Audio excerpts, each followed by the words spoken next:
Hello and welcome to this week's AGS Inspire Leadership Development Programme. This week's focus is on difficult conversations.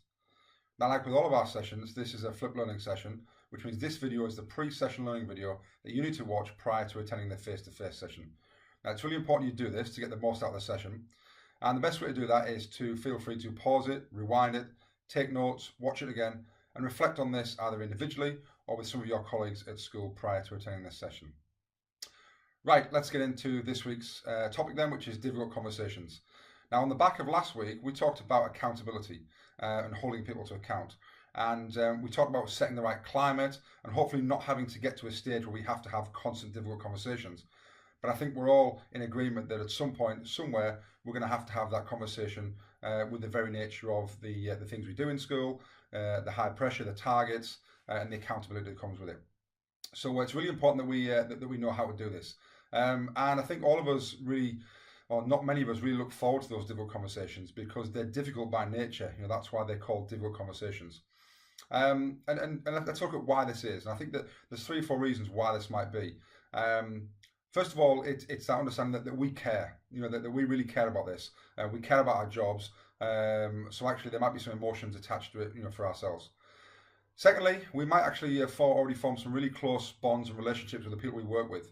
And the conversation you might be having or having to have might be with someone who you might class as a close friend or a real colleague that you've worked with for a long time and you have real respect for. So therefore, it's very, very difficult to then have to have a difficult conversation with someone who you would class as a friend and you would not normally want to have that kind of conflict with.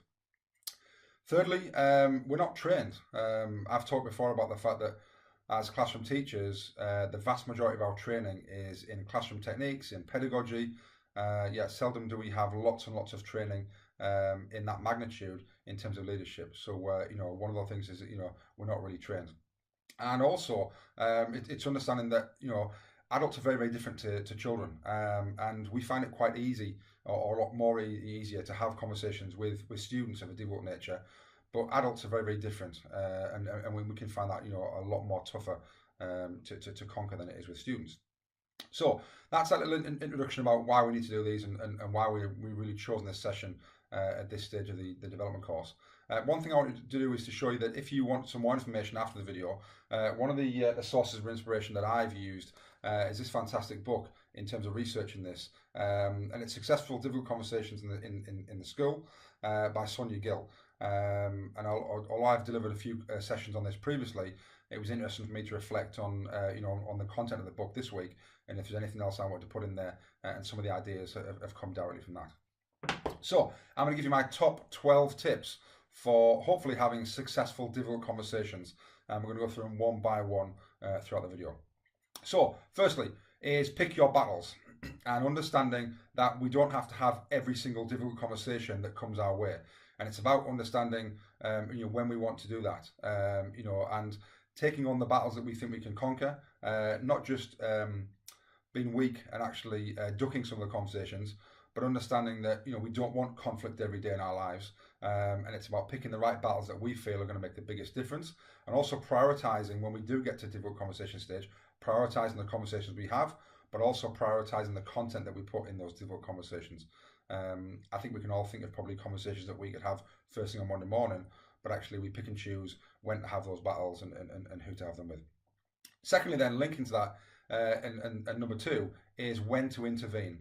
Now, we can all probably remember a time where somebody hasn't performed to standard and we could have jumped in and had that conversation immediately. But it's then thinking about, well, was that a one-off? Do I really need to intervene? Will things take a course of action naturally anyway? And one thing that I read in Sonia's book was talking about if I don't act now, will there be any change in the future? And do I have to act to make that change? And it might be sometimes you wait, you give it a day or a week or another cycle, depending on what type of a conversation you're having about, seeing if there's any impact, seeing if there's any change, and then maybe intervening at that point. But just making sure, let's not all pick every battle at every first opportunity and go into our schools thinking that we've really got to create conflict immediately. Okay, number 3 is not having the conversation without any evidence. So making sure that we have the evidence to back up anything we're going to say in a conversation. Now this can be interesting when someone has passed some information to you, and you're having to have the conversation on behalf of somebody else. And that's happened to me quite a few times in my career when people have said, "Oh, I need you to do this," or "I've seen this. Can you speak to this member of staff?" And it's always about making sure, well, yes, I'm happy to do that, but I need all the evidence, with me, because it's quite easy for that person to say, "Yes, but you didn't see that," or "You weren't there," or "That's not really how it went." And it's making sure that you have got all the evidence to back up everything you're going to say in that meeting, so there's no wiggle room, and there's no way that can come back on you, that actually you've had a conversation that you maybe didn't need to have, or you shouldn't have had, and that can be quite frustrating as a leader being put in that position. Number 4 is then looking at what's the outcome that you want from the conversation. And we should always go into this really thinking about, what do I want out of this? And it shouldn't just be to get something off your chest, or to tell somebody off, or to give someone a piece of your mind. It's, what do I want from the end of this? Do I want them to be a better classroom practitioner? Do I want them to meet those deadlines? Do I want them to make more impact on their development plan? Whatever it may be, but understanding, what actually do you want? What's the result of this meeting going to be? And it can't just be that it's an emotional result and an emotional kind of impact that I feel better because I've had that meeting.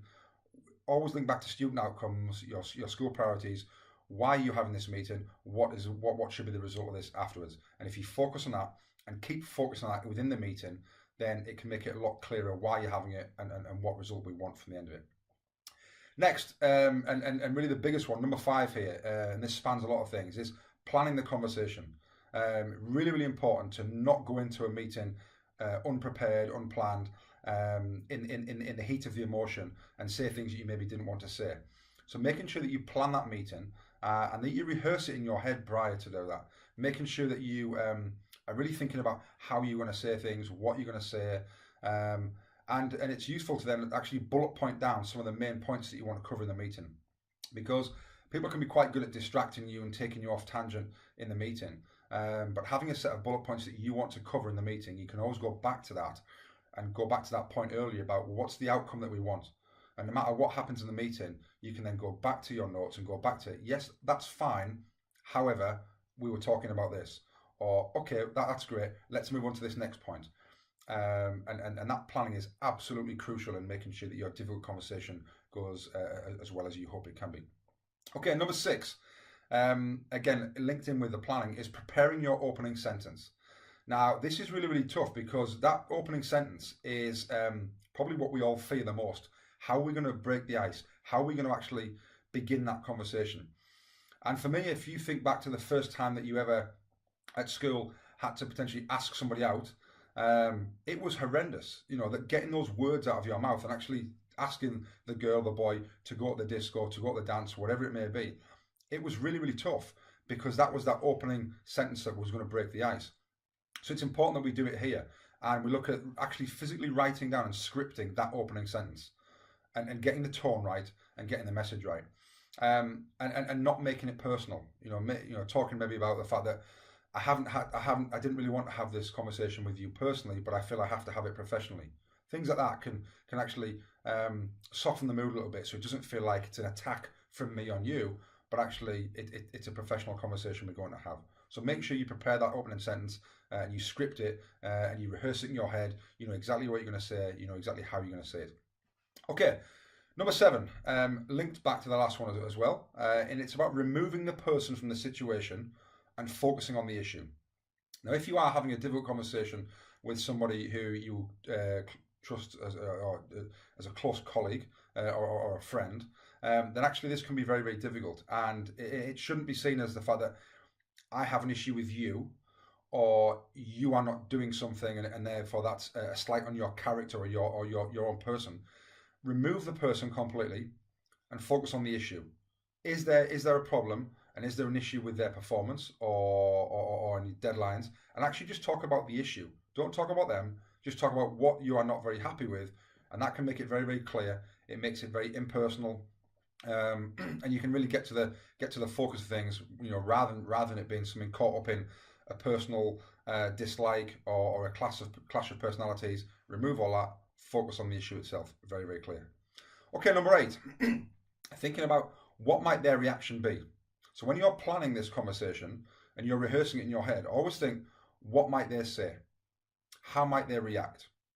what are they going to do? And then actually already thinking about, well, if they say this, I'm then going to react and say this. If they react like this, then this is what I'm going to do next. And you should never really be caught, by surprise in a difficult conversation.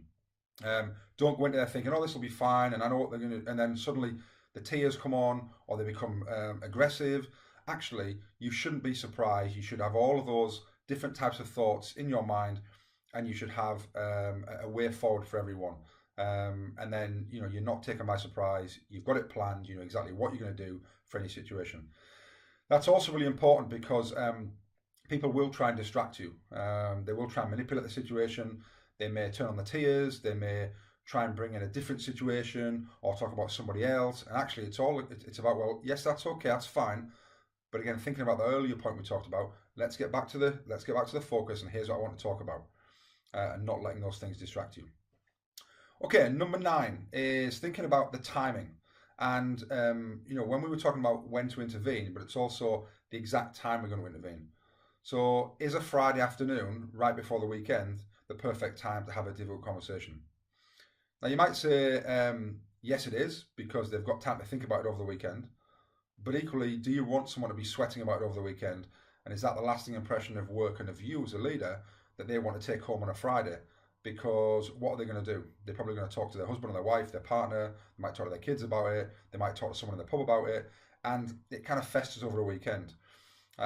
Sometimes it might be very difficult because there might be an emergency situation where you need to actually tackle it at a certain point. But the other side of it is, well, would you also want to do it first thing on a Monday morning? First thing on a day when they're about to teach 4 or 5 lessons? Is that the right time? And I think ultimately there is no hard and fast rule about when the exact time is and the right time is. But it's just about, have you thought about that though? As long as you've thought about it and you've worked out when the best time is and you've planned for that, that should be fine. But not just because the time works for you and you've got a little gap in your diary on Friday afternoon at 3 o'clock before you go home, and that works for you, because it certainly might not work for them. So make sure you think about the timing. Okay, next, number 10 is thinking about the location. And as leaders, we all probably have our own offices, our own workspaces. And you might think, well, that's the perfect place to do it, is in my office. But I just want you to think about where else you might be able to do that meeting, and why you might choose different locations. Coming into your office straight away sends the message that you're in the power, they're coming to you. And think about whenever you have been asked, either as a child or even now as a teacher, as a professional, as a leader, to go to a meeting in the head's office. It can be quite scary and it can be quite daunting, and straight away you're thinking, what have I done? What's going to happen? So again, it's fine to have the meeting in your office. I'm not saying don't, but just think about what message are you wanting to send. And do you want to go to them to ease that to start with, if you know they're going to be worried about it? Do you want to bring them to you because you want to potentially lay down how serious the meeting is? And you might want to have that kind of seat of power. But then also thinking about even further, how are you going to structure the location? Do you want to be sat behind a desk? What does that suggest to someone if you're behind your desk having a meeting with someone? Or do you want to bring your chair round and sit opposite them? Is that an easier and a more comfortable situation? And again, you might want to be sat behind your desk because you want to portray that image of power, and because the meeting is quite serious, and you might want to do that. But again, it's just thinking about, if you haven't already thought about that and you are sitting behind a desk, what does that portray to the other person walking into the meeting? And how might they start the meeting off? Are they going to be more defensive? Are they going to be more aggressive? So it's thinking about, where the chairs are, where the desk is, what type of room it is, and all those things to make sure you get the most out of that meeting. Okay, number 11, asking permission. We don't do this enough, I think, as leaders. And it's about saying, are you okay to have this conversation? Are you ready to have this conversation? And not just catching someone on the corridor and saying, well, I need to have a conversation with you now. And actually, they might be quite flustered. They might not be prepared. They might be thinking about something else. And I think it's that courtesy and respect of, when you do sit down with someone, are you okay? Are you okay to talk? Are you okay to have this conversation? Yes. Okay, I'm fine. Brilliant. Rather than, it's all on my terms. You will have this conversation with me now. This is on my terms, and we're going to do this. Again, straight away, it might start the conversation off on a bad foot. And lastly, number 12, making sure we agree the next steps at the end of the meeting. Hopefully you've thought about the outcome that you want. You've had a conversation, but actually, if nothing happens at the end of the conversation, all you've done is get something off your chest and feel better about yourself. If there's no improvement afterwards, then it's been a complete waste of time, energy, and emotions for everyone in connected with a meeting in that room. So make sure we agree next steps. So, okay, from here, this is what we're going to do, or even agree. From here, what do you think we should do? How are we going to move this forward? Get them to come up with the next steps if they've got the ownership, and you can agree then that, okay, this is what we'll see, by which deadlines, by which times, in what manner. So everyone's very, very clear that when you leave and when they leave that meeting room, wherever it may be, your office or somewhere else, everyone is very clear on what the next steps are, what's going to happen, and what's not going to happen next. Okay, so they were my top 12 tips for having successful difficult conversations. Between now and the face-to-face day, what I want you to do then is to think about those things and think about your own experiences with difficult conversations. So two conversations I want you to think about. One that you've had in terms of you've led the conversation, and secondly, one that you've been on the receiving end of personally. And I want you to think about, has one of those conversations been successful? Were they not very successful? Did it leave a bad taste in someone's mouth? And then more importantly, why might that be? So thinking about the 12 tips that I've given you, why was it successful? Were all of those things covered? Was the planning right? Was the location right? Was the timing right? Etc., etc. Or maybe if one of those conversations hasn't gone right, you might be able to start to pick out, actually, that might be why, or that might be why. Because ultimately, we need to be able to learn from this and move forward. So that's your reflection task between now and the face-to-face day. I hope you have a really good think about that. Like I say, if you do want to learn more about that and you want to do some extra reading, I highly recommend this book by Sonia Gill. I look forward to seeing you all at the session itself this week. Thank you.